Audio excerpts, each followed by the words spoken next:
State bank of India चारों तरफ से घिर गया है। एडीआर की याचिका के अलावा आज रिपोर्टर्स कलेक्टिव के नितिन सेठी और तपस्या ने अपनी खोजी रिपोर्ट में स्टेट बैंक की तमाम दलीलों की धज्जियां उड़ा दी हैं। स्टेट बैंक ऑफ इंडिया कह रहा है कागज नहीं दिखाएंगे, किसने चंदा दिया उसका कागज नहीं दिखाएंगे। लेकिन जब इलेक्टोरल बॉन्ड का कागज दिखाने की बारी आई तो सांसें अटक गई हैं।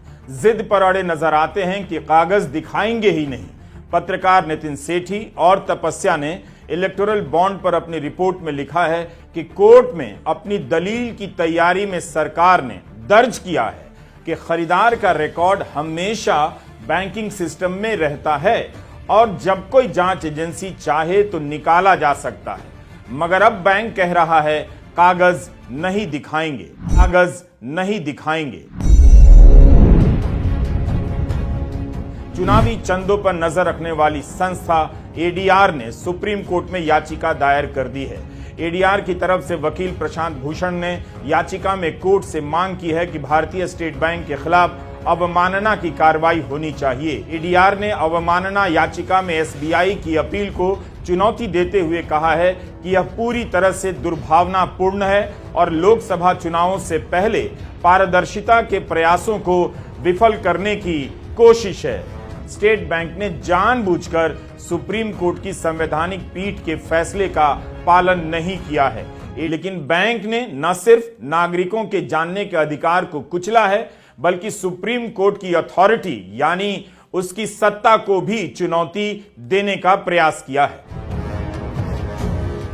एडीआर ने यह भी कहा है कि भारतीय स्टेट बैंक के पास इलेक्टोरल बॉन्ड पर जानकारी को तेजी से जमा करने और प्रकट करने के लिए आवश्यक बुनियादी ढांचा मौजूद है। इनकी मदद से आसानी से रिपोर्ट तैयार की जा सकती है। दिखा दिया है कि जब सरकार जानकारी मांगती है तब स्टेट बैंक इलेक्टोरल बॉन्ड की सारी जानकारी झट से दे आया था, लेकिन कोर्ट ने कहा तो जानकारी नहीं दी जा रही है। आखिर इतने बड़े बैंक की साख किसके लिए दांव पर लगाई जा रही है?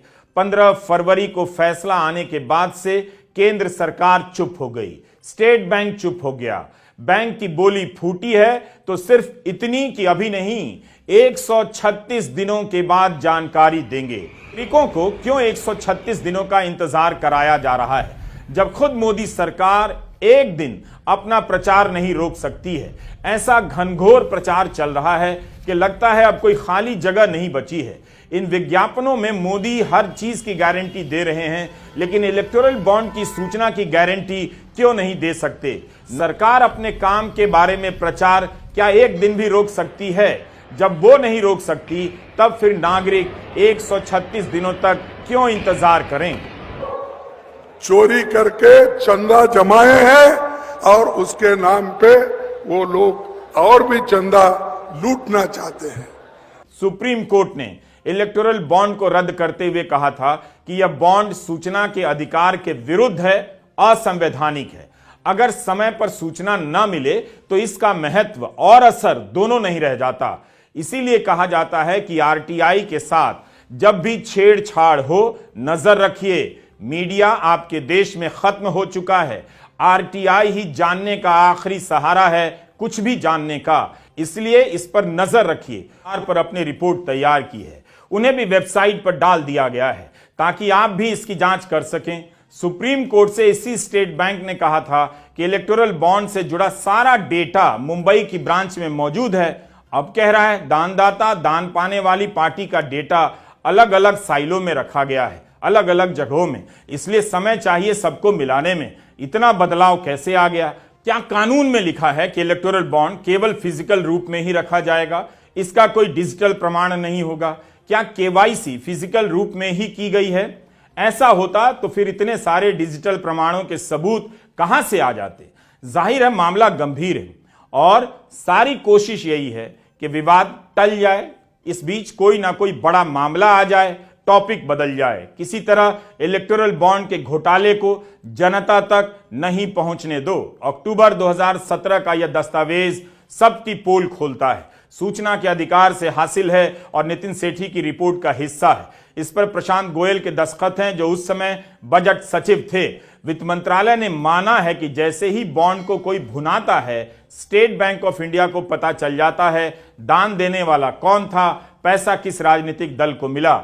अगर बॉन्ड खरीदने वाले का नाम नहीं होगा तभी भी स्टेट बैंक को पता चलेगा, क्योंकि बिना केवाईसी के आप बॉन्ड खरीद ही नहीं सकते। स्टेट बैंक ऑफ इंडिया की दलीलें बहुत कमजोर मालूम पड़ती हैं। सुप्रीम कोर्ट उसके खिलाफ अवमानना की कार्रवाई करेगा या नहीं? क्या स्टेट बैंक ऑफ इंडिया को 136 दिनों की मोहलत मिल जाएगी? कई सवालों के जवाब आने बाकी हैं। फिलहाल जो रिपोर्ट आ रही है उससे यही पता चल रहा है कि हर हाल में जानकारियों को रोका जाए। हम कहां आ गए हैं? एक बैंक सुप्रीम कोर्ट के आदेश का पालन नहीं कर रहा है। इस बॉन्ड के पीछे का खेल खेलने वालों का आत्मविश्वास कितना बढ़ गया होगा। यही कि वो जो चाहेंगे अब वही होगा। मदारी डमरू बजाएगा, जनता नाचती रह जाएगी। नमस्कार, मैं रवीश कुमार।